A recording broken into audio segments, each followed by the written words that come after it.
সুনামগঞ্জের প্রধান নদী সুরমা।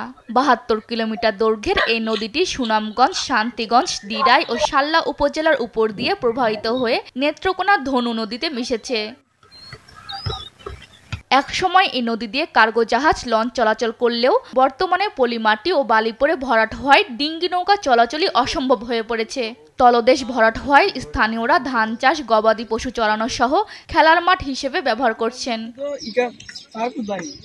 শুধু সুরমা নয়, একই অবস্থা জেলার জাদুকাটা, রক্তি, বৌলাই ও পাটলা সহ ১০৬টি নদীর। ফলে ১৩৬ কিলোমিটার নৌপথ জুড়ে দেখা দিয়েছে চরম নাব্যতা সংকট। এতে আটকা পড়ে আছে শতাধিক নৌযান।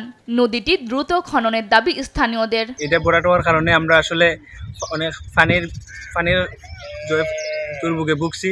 আমাদের যে সরকারি টিউবওয়েলগুলো পানি দিচ্ছে না, আর টিউবওয়েলে তো আর আসলে সব কিছু করা সম্ভব না। অনেক গরু ছাগল আছে বা আমাদের গোসল করা লাগে, সব কিছু তো টিউবওয়েলে পসিবল না।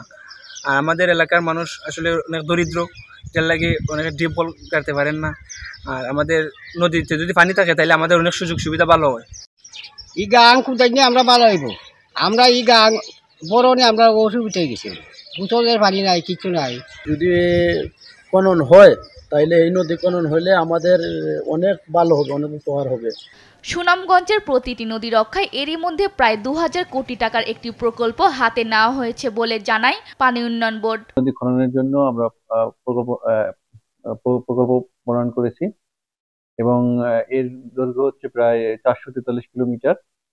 তো এই প্রকল্পটি বর্তমানে প্ল্যানিং কমিশনে পাঠানো হয়েছে এবং সেখানে যাচাই-বাছাই সম্পন্ন হয়েছে। এসব নদী খননে দ্রুত উদ্যোগ নিলে আবারও নৌপথ কেন্দ্রিক ব্যবসা বাণিজ্য জমজমাট হবে, এমন প্রত্যাশা সুনামগঞ্জবাসীর।